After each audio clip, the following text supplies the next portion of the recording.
It takes so many things to make love last. Most of all, it takes respect.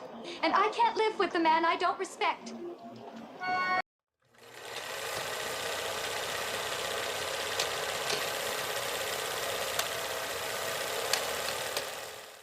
So my first video I picked was Airplane. I think it's a classic comedy. I think it was a great starting point. Yep, I agree. Let's talk about Airplane. The original, before they decided to remake that one too. Like they're going with The Naked Gun and some of the other movies. I can't wait to see that one. So when we got Airplane, it's got Leslie Nielsen is of course one of the big names that's in there. Several other Robert Stack, several other big names that are in the movie, but they're not the lead, surprisingly. But I guess where do we start with the story? So I don't know. That's a story. The I story. can tell you why I picked it, but I can't tell you the story. This story will be funny. The story of Airplane, of course, it's all comedy and it's got some satire and other stuff in it as well. But it takes place with the main character. His girlfriend at the time is she's a stewardess on this airplane for this airline. She's wanting to break it off with him. He was a World War II veteran, even though all the clips are from World War II, but the timelines don't line up for World War II. The closest thing would be like, I guess, Vietnam or Korea, but yeah, I don't know. Anyway, he's supposed to be like a generic war hero, whatever. He was a pilot, and he's doing that whole like, fuck, I caused some people to die, so now I'm like a troubled soul, whatever. He can't get past it. She wants more out of life, and then decides to leave him. So when the story starts, he's a taxi driver, and he ends up chasing after her. He gets on a plane, even though he hasn't been on one since the war, and it's his way of trying to kind of beg for her to stay with him. A bunch of antics happen all over the airplane while he's trying to kind of win her back. And then the pilots, due to food poisoning, end up becoming incapacitated, and it's on him to fly the plane and land it in an emergency landing situation with a bunch of fog. That's kind of where it is. Somehow his commanding officer in, I guess, the Air Force, or I don't know if the Air Force existed at this, because I don't know what war this is in, but anyway, his commanding officer is Robert Stack, and he's trying to talk him down how to land this plane that he's never flown before. And what is the commanding officer? that's pretty much it. That's huh? What is the commanding officer? I don't know, just some guy went to war. No, because remember he hated him because he was like, oh fuck this guy. Yeah, I thought it was just some guy he went to war with. Yeah, this is commanding officer, yeah. And now he's also in a position of power above him, trying to talk him down as to how to do this job to land the plane. Oh, okay. So that's like the overarching story. All of the other shit is just comedy, but comedic stuff in between. Well, there's some parts of it like really, really funny, and there's some parts I just really hated. See a broad to get that booty yak 'em? Lay her down and smack 'em, yak 'em. Oh, got to be. Yo, shit. Part of me thinks a lot of that is also just it's dated. Yeah. I guess It just doesn't age well. I guess because that part I kind of got one there when have you ever seen hey kid, you ever seen a naked girl man or Yeah. like There's a pretty heavy Joe Biden moment right there. Hey, we have something here for our special visitors. Would you like to have it? Thank you. Thanks a lot. Sure. You ever been in a cockpit before? No, sir, I've never been up in a plane before. You ever seen a grown man naked? Do you want me to check the weather, Clarence? No, why don't you take care of it? Joey, you ever hang around the gymnasium? You like movies about gladiators? All right, well, that ain't gonna age worth the fuck. I don't know why it was funny back then, but I guess all the cocaine and fucking hairspray. I don't know what it was. Like the fucking 70s and 80s were pretty wild. I thought it was pretty fucking funny when he's hey, a taxi, and he fucking all he fucking pulls up there. Where do you need to go?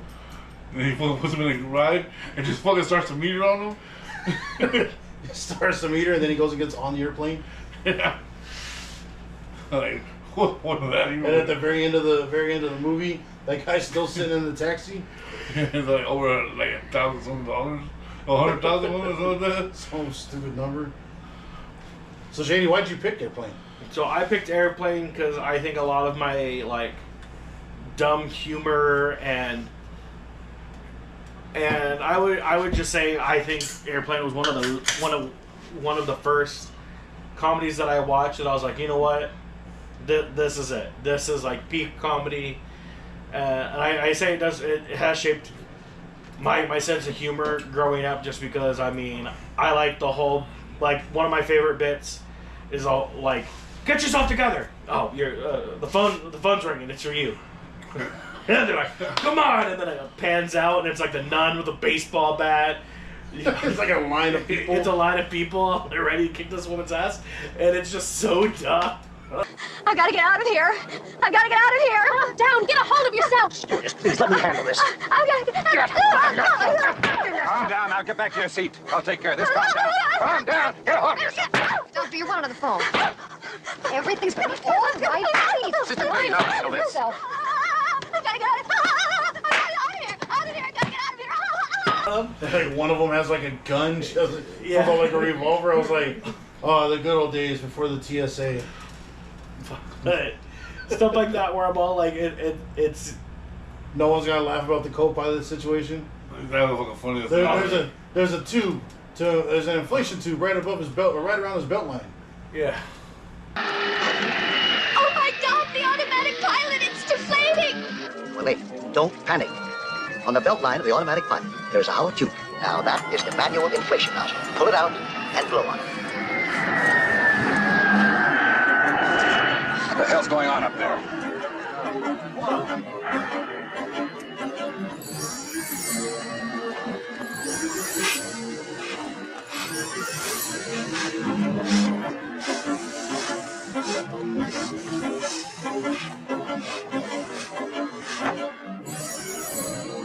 Abdul-Jabbar Kareem's in there. Oh, dude, that one is hilarious too, because the kid walks up into the cockpit and they meet the pilot and co-pilot. The co-pilot's Kareem Abdul-Jabbar, and he goes, "Oh my God, are you Kareem Abdul-Jabbar?" And he goes, "No, I'm in whatever his name is." I'm Roger. Nah, kid, my name is Roger, or Roger Murphy, or whatever. Some fairly made up name. Well, my dad said, and then he's all like, "I love you," but my dad says you're like shit. You know, you didn't even try to run down the court. And he's like, "Listen, This kid, see you dead. Yeah, it's hard to go every night out there, but been working my ass off for that. I've been doing this every night. They've been saying this ever since UCLA. Also, the set for Airplane, there's so much headspace in this plane, except for Kareem, who Kareem is legit folded over in this, even though that from floor to ceiling is probably 10 feet tall, he's still like... I know it's really hard for him to get through that door to get into the cockpit. Yeah. And whenever he passes out from the airplane food, they have to drag him out. they pull it like he's in a suit when he shows up.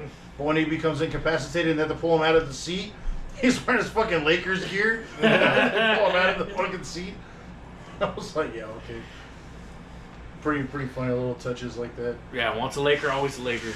Every time the main character tells his story about some part of his life with him and that girl, the waitress or stewardess or whatever she is, this stewardess, right? Whatever. So whenever he's trying to tell him the story, every one of them ends with the person he's talking to riding the sewer slide. Well, I could go on for hours, but I'd probably start to bore you. You know, I really couldn't blame Elaine. She wanted a career. When they built those roads, they had no thought of drainage in mind. So we had to take a special Jeep up to the main road. In fact, we were lucky to even get a Jeep, since just the day before, only one that we had broke down in a bad accident. Would you go up, please?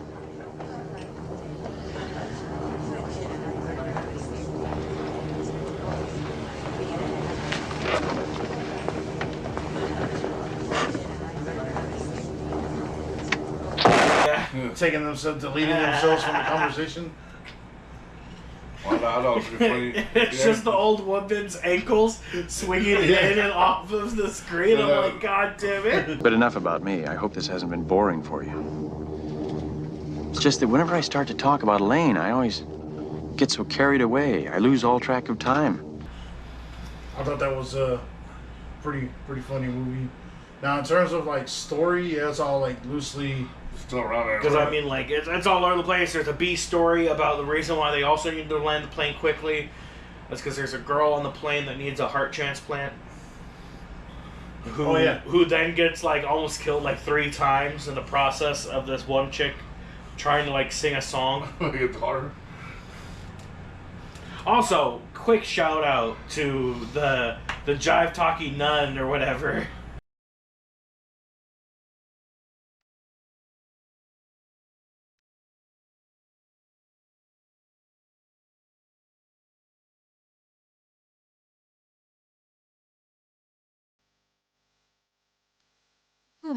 He said that he's in great pain and he wants to know if you can help him. All right, would you tell him to just relax and I'll be back as soon as I can with some medicine. Just hang loose, blood. She's gonna catch up on the rebound on the med side. What it is, Big Mama? My mama didn't raise no dummies. I duck her rap. Cut me some slack, Jack.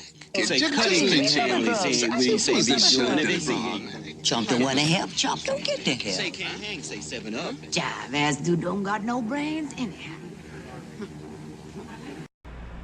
I don't know how else to explain it, but super culturally insensitive, but it's hilarious. Yeah, it's something that definitely would not slide today. However, I think it is.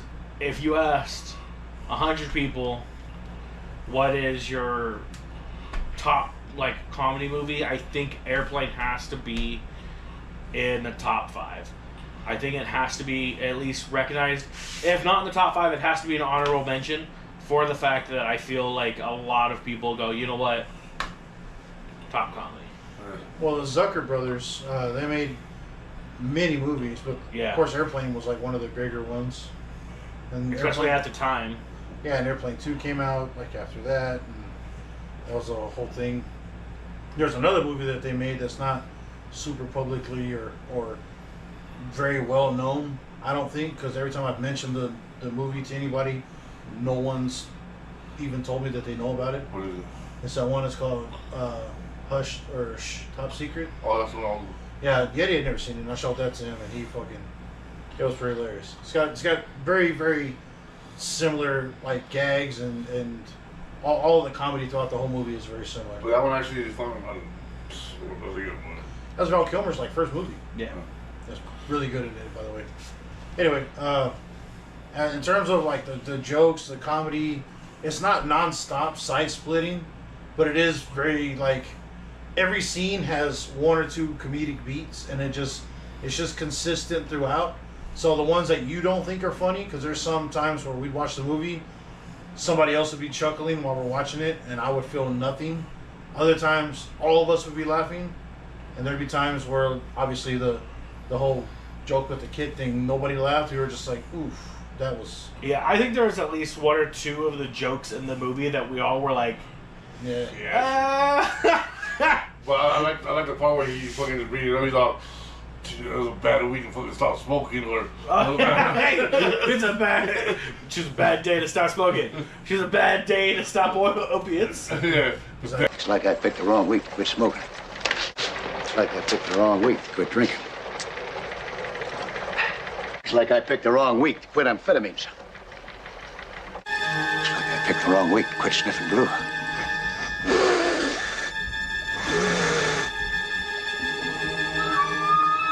That was pretty funny up there in the very end. What did you guys think of? I mean, overall, what did y'all think of like the plot? Of course, it's just something they just threw together, I guess, to kind of make it all happen. Yeah. And every time they were telling everyone in the cabin, oh no, everything's fine, we're all good. They're like dragging bodies through the fucking center aisle. This is Captain Over speaking. Been a little bumpy up here, but we'll be past it in a few minutes. A couple points of interest. We're now flying over Hoover Dam, and a little later on, we'll pass to the south of the Grand Canyon. Meanwhile, I want to say overall, I would give this movie All right, 6 out of 10. 6 out of 10. Even with it being older, being like obviously a pretty dated movie, but it had its comedic beats throughout the whole thing, so it wasn't a side splitting the whole time. But I think it was pretty good. I think out of 10, I think 5 is a pretty comfortable spot. It moves down a little bit just for the fact that not all the beats hit me as hard this time as it did when I was a younger kid. Yeah. Now I understood what was funny about it, but I still didn't laugh that hard. Yeah. I'm going one more. I'm doing the 6 just because it does have that pop culture effect where you can go from then till now and almost every major TV show, Family Guides, your American Dads, all these like comedy shows that have been on for a while have made references to Airplane, and like, I mean, it's just one of those things that like in pop culture you're gonna reference it a couple times. Isn't that essentially what happened when Snoop Dogg made Soul Plane? Yeah. Yeah, pretty much. It's like just like a modern take of Airplane. Yeah. I never saw Soul Plane, but it was alright. Yeah, I always had a bunch of chances to watch it. I just never did. He just said that wasn't in it. What's that finance wasted and shit? Which one? The one that you got to be the one that Al Bundy's married to Modern Family. Al Bundy's married to Paige. No, I know. I can't remember his name. That's what I'm seeing now. When he's on that show of Modern Families. Sophia Vergara. Yeah, she's in that movie on fucking Soul Plane. Is she? Yeah. But she's younger. I can see why a lot of people were watching it. Anyways, what do you rate Airplane? 4. 4? Why so low? Just like that little kid part. Everything else was I liked it, but that shit probably down low. Pretty hard to keep. That guy was just I don't know if that's like commentary of like homosexual like airplane pilots, because whenever he says at the rack, it has like all the different like sports mags and all that. Yeah. And on the very end, it says like jerk off material. Yeah. Or whack off material or something like that. It was like specifically on there. I was like, what the fuck? And See, I'm not sure if it's like he grabs a magazine and says modern sperm and starts like fucking flipping through it. See, I just don't know if it's commentary on like gay airplane pilots or commentary on old people just saying like out there kind of things. Yeah, old people have a... Because he, like after the whole kid, he also said a couple other weird things that weren't like sexual. They were just like very out of pocket. Joey, have you ever been in a Turkish prison? It was a dead stop for me in that part of the movie. Yeah. Now, I'm not sure what it was either. Like the commentary, I'm sure it meant something. And there's some fucking guy out there on Reddit furiously typing away right now what the fuck that's supposed to stand for in the movie. But I don't care. I don't want to read it. It doesn't matter. So, 6, 5, and 4. So I think 5 is like the average. The average. Yeah. So that's the review for Airplane. Or us discussing Airplane. Whatever. Yeah. They knew what they were getting into. I say, let them crash.